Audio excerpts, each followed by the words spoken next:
This is Jason T. Ingram. I'm doing a series called Referral Madness, and I'm talking about self advocacy, specifically about mental health and anybody who lives with chronic illnesses and is trying to get medical care, whatever it is. And I'm also documenting my progress and how I'm doing with my self advocacy. And what's been happening is that I'm put in a position where I've had to advocate for myself on a regular basis, and I keep giving up. I keep saying, no, I can't make any calls. I can't talk to any more people. And I'm doing it still. I've had a couple times, though, lately there's been somebody there helping me, but that's not always available.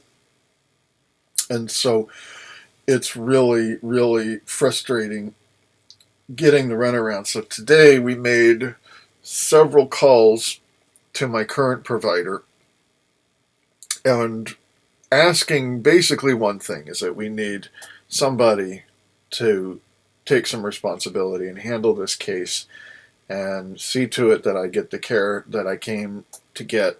And whoever, it's a caseworker or an advocate or social worker, whoever it was, there was somebody assigned to me. And how you just keep calling and calling and calling one person after the next. But we did get an idea about a residential program, so I might be able to get into that because um, of what happened 2 weeks ago. I was already having a hard time trusting the mental health care system in my last provider, and now this current one. Uh, I'm just as scared. I really am. And I'm scared because I can't control the fact that I am losing my ability to trust people. And that's very hard. Really, really hard. And I'm scared. And right now, I decided just to focus on my work. And so I'm actually successfully taking 100 gigabytes of videos onto my main computer onto backing up on two different drives and freeing up my main drive. And that's good because usually I'm I'm so frustrated that I can't do that, and it's stressful work because I'm always afraid I'm going to lose files. So yay! And I did have somebody help me do some house cleaning today, and I got a nice walk in. But it was really hard because after all this discouraging stuff that happened, and then there was something that happened this morning about a music thing too, about an opportunity that I've been working on, and it looks like that thing I have to let it go, and that was really, really depressing. And there's just a lot of really, really depressing stuff right now. So as far as talking about self advocacy and getting help, there's really not much I could say today.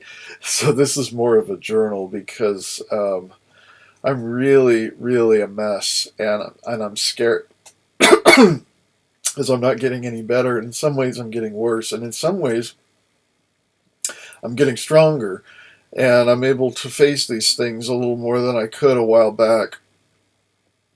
But what's really been hard lately is the fear and the fact that I kind of feel like I took this plunge into something, and there's no turning back, and I'm scared, and there's some people that are really scared for me, and I got a text from a friend who just doesn't understand the details of my situation, and I would just text back, it's complicated, and then people are worried about me and they want me to just go in and get help, and they don't realize that I've done that. I've gone and I've gotten help, and there is none. And I've tried 3 times to do the outpatient program, and I've given up on that because there's just how many more times is this going to fail? Whether I'm failing or they're failing or whatever it is, how many times uh, until I give up on one particular avenue and go to the next one and then the next one?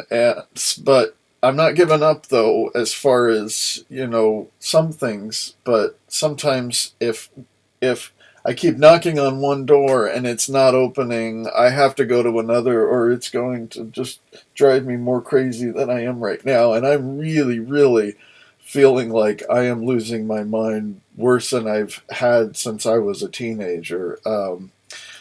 I don't hear voices that are like telling me to, like, jump off a bridge or something like that. Although I did think about that today, but it scares me. It really does. I was walking over a bridge today, and yeah, the thought occurs to me. In fact, I mean, I think about death every day, anyways. And then I thought about what it would be like to slit my arms and bleed, and oh my God, just the thought of putting a razor to my arm just terrifies me and scares me, and just the thought of doing that much harm to anybody, including myself or whatever, is the last thing I want to do, because there's been so much harm done already, and I don't think any more harm is going to help. But it's so hard to restrain myself every day from doing things that I'm going to regret.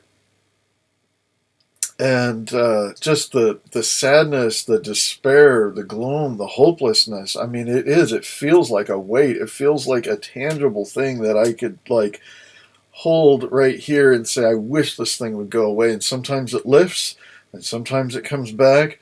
But I've been waking up every morning with this dread. I open my eyes and think, I don't want to live another day. I just don't. And there's a lot of people that feel that way as well, especially in this day and age. It's really, really a widespread thing. And funding for healthcare and all that kind of stuff is going down, and corporate greed is getting higher.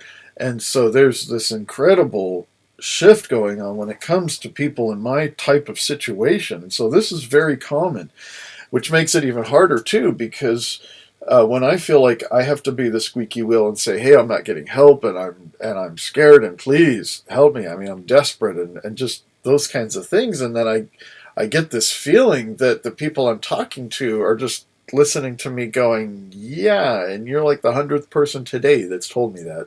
I kind of get this idea like, "Oh yeah, you and everybody, yeah, you all need help. So just leave us alone," kind of a thing. Or yeah, you need help, we're going to make sure that you're serious about it. We're going to have you jump through all these hoops and do all this stuff and endure all this disrespect and all of this stuff just to see if you really... I don't know. I don't think that's their intention. I really think that they really are understaffed and underfunded.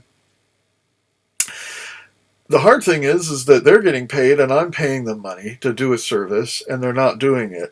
And it really hurts my feelings to call one person, and then they say to call another number, and then another number, and then another number. And it's the dead end cycle of endless referrals that I keep talking about. But sometimes there can be a good idea in all of that stuff. And we did get an idea, and hopefully that'll work out, because there is a program that I thought I was disqualified for, and according to another person, I was qualified. But then again, last month I called the psych ward. I was qualified. I go to the emergency room. It found out I'm not qualified. In fact, they couldn't even find my insurance on there too, and I wasn't qualified. Not because of that. It was because I wasn't going to lie to them and tell them that I had attempted suicide or was making specific plans to harm myself or other people. They did not see me as a threat, even though I tell them I can't take care of myself. I'm off on my medications. I'm not treated, and they know that. And yet they pass me off to a different company who is not doing what I asked and what we agreed to do. And it's just getting worse and worse. And so the voices I hear in my head are more of just the frustration, I think, of just repeating over and over again of what people have been saying, and the fact that I can't convince them and I can't get through to them that that I'm just not some number and a statistic that can just be in a cookie cutter program and just say, okay, stand in that line. That's how you get help. People have individual needs and individual issues that they have to deal with, and they have functioning levels and levels of motivation, and everybody's different that needs mental health care. And I can't talk to people that put me in a category of kind of like the average person that comes for help. And so hearing that stuff in my head, I woke up with it, and I was so mad. I went and there's these big cabinets in my kitchen, and I was just pounding them. I don't know. I can't remember what I was pounding, the walls or the doors or the shower, or I don't know what it was, but I was so furious and just screaming. And then I go from room to room, and I just pace back and forth, and and then I was going to do some grocery shopping, and then I got scared, and I thought, I just don't want to be in a grocery store around a bunch of people, so I'm going to take a drive. But I didn't want to go home, so I started heading the opposite direction, and then I think, what am I doing? Suddenly, I get this text from a friend of mine who's been texting me every day, thank God, so I called him, and that kind of encouraged me, so I went back towards my house and parked, and then I walked for a couple hours, and then I drove home and listened to some music and changed the litter box. And I'm not manic. I am restless, and I am, oh my God, it's a mixed state is a term that they use in bipolar, and that means it's a heightened mood agitation, it's a frustration, and yet there is a depressive mood that is conscious, although there's a lot of things boiling underneath, and that's what's hard to cope with that as well. So I get around people and I can't stop talking, and I get nervous, and I'm not focused, and it's all about me. I'm just so like 100% self-focused, and that's hard to be around, and it's sad because it's not like I want to. I don't want to treat people that way, and yet when somebody's drowning, they're not thinking about compassion for somebody who's on the shore and who's got a hangnail and go, ouch. Now, if somebody's drowning, their one thing on their mind is to save themselves or to have somebody save them. And depending on how much somebody is suffering, and it could be mental, emotional, physical, whatever it is, that is going to be all-encompassing. Like somebody who lives with extreme chronic pain, like lower back pain, is really intense, and you get around somebody like that, and you think, man, this person's just, entitled and selfish and spoiled. It's like, no. When somebody is suffering to the point when it is just all-encompassing, and it's completely taking all of your energy away and all of your mind trying to cope with pain, then it's easy to be viewed as some kind of self-absorbed, egotistical megalomaniac kind of a thing. And you put on top of it the fact that I'm trying to launch my art career, so everything is about how do I get this business enough exposure and enough help and enough ideas, and it's obsessive. I just can't stop I can't stop thinking about it or talking about it. And I stay up till 3, 4, 5 o'clock in the morning, and it's just really, really hard to live with. So I'm amazed how much I'm getting done already, and I have to encourage myself because right now I feel like I could stay up all night trying to do all this stuff because I just got on my computer and I was going to email somebody. And I had this email down last week, and then for the life of me, I can't remember what I did with it. So I think it's like, okay, it's 11 o'clock at night. I think it's time I should start winding up because I have a phone meeting tomorrow morning from somebody who I think might be able to do something about my cause. So I'm really hoping, and I will document some more of this later, but that's another project that I doubt's going to do anything, but it just might. So anyways, there is a few good things there. So thank you.